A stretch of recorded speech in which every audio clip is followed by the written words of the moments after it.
So this is my Liverpool first Tottenham match preview for the second leg of the Carabao Cup tomorrow. Obviously the Carabao Cup semi-finals of the second leg begin tonight with Newcastle versus Arsenal.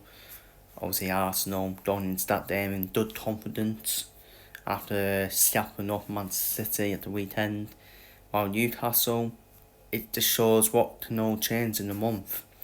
Newcastle were in good stead when they won the first leg at Arsenal, but now Newcastle on a bit of a iffy form going into them.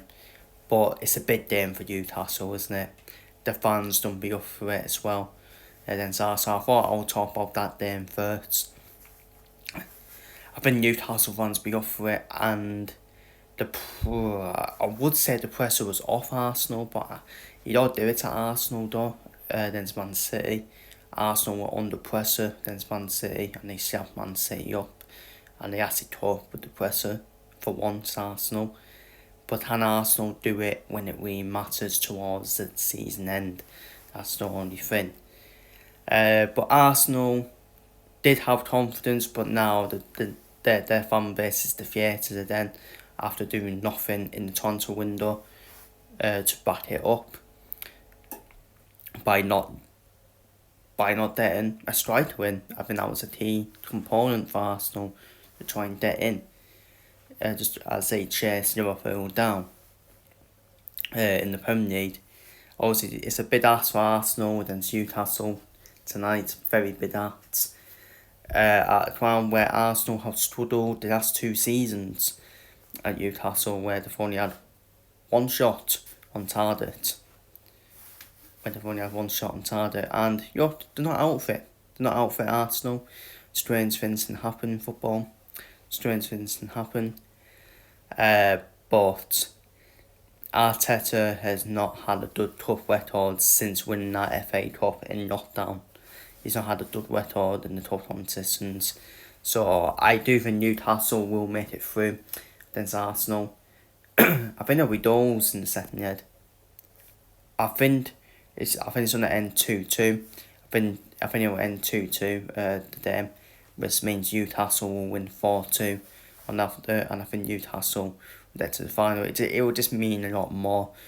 It should mean a lot to Arsenal as well, but I think Newcastle, they'll be desperate to reach the final. It's another opportunity for them as well. But as for us, we're up against Spurs. Spurs did make a couple of signings before the deadline. Kevin Danso and Matthias Tell. Be interested to see if Tell starts with Spurs, then Zuds. And I think it's a good thing though. I think it's a good thing that Spurs won at the weekend against Brentford, because if they would have lost, Spurs did beat us in the first set when they were in terrible form as well. I'd rather play teams that are in good form, that are on the back of a win, with Spurs are. Obviously, you can see my lineup. Trent Alexander-Arnold will be out for the game, so that's the lineup I expect. Alisson, Bradley, Canate, Van Dijk, Robertson, Cronberg, Wataz, Szoboszlai, Salah, Dakpo, and it all depends who starts up front. I would fancy Jota. I would pick Jota personally to start up front. He'll be back to full fitness as well. And I think Núñez and Diaz will probably start against Plymouth in the FA Cup at the weekend. But it'll probably be Diaz who'll start up front. I think that's the only one. I'll probably get one in my lineup. I think Diaz will probably start up front. But I just feel we need to be clinical against Spurs. We need to be clinical. That's why I do start Jota.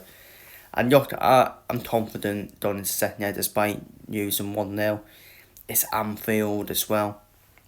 It's Anfield in second leg. And if Spurs can come through that, fair play to them.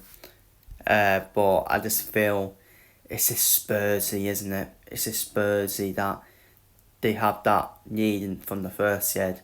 And it would just be Spursy just to throw it away, wouldn't it, in the second leg?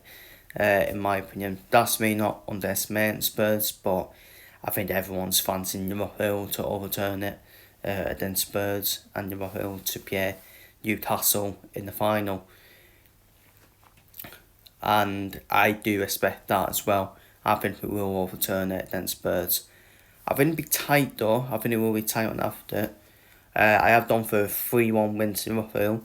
I think Spurs will score. I do think Spurs will score, but I just feel we will score again. It's at the lead then at Spurs. I'd expect us to score a few goals past the Spurs defence, in my opinion. And it's stubborn, far too open defensively, Spurs. I know we didn't score past them in the first set. I don't know what the hell happened in the first set. We were way off it in the first set, and we still should have scored past them, in my opinion. And this Anfield second yard, I just think that's a vital factor for me. And I think we'll overturn it. But I think it's the semi-finals, that's the thing. It's the semi-finals, that's why I think it'll be tight in probably both ends, to be fair. Arsenal probably have it more to do. Obviously going away from home. Having to come back away from home against Newcastle. So they have it more to do. But Liverpool at home, Anfield 1-1. I just feel will be too much for Spurs tomorrow. And I think we'll overturn it, and then all of a sudden that will put the pressure back on hands again. And do we need the two teams that, well, actually all the other three teams apart from Liverpool need to win this trophy for all different reasons. Liverpool don't exactly need to win it, as we are obviously got that lead at the top, but I will say though, that I still want to win this trophy. I'm like a person. What's the analogy? I'm like a person at a roast dinner, basically. Fuck everyone else. I'm having that. And that's what I am with Liverpool as a Liverpool fan. I want to win everything. And by the way, my final words, the January transfer window was an absolute disgrace. I was going to do a separate video, but I thought I would do it on this one. I know it's ended on a bit of a negative, but transfer window was an absolute disgrace for me.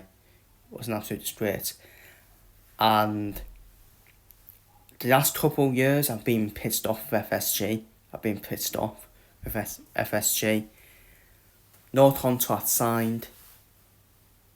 And we're just too stubborn. I know we're all happy Troy being top of the table. Can all change. All of a sudden we get injuries to the key components of the team. Game on. It's game on again. So, yeah, I'm still calling our transfer window out. Absolute disgrace of a transfer window for me. And we're going into summer, needing another left back.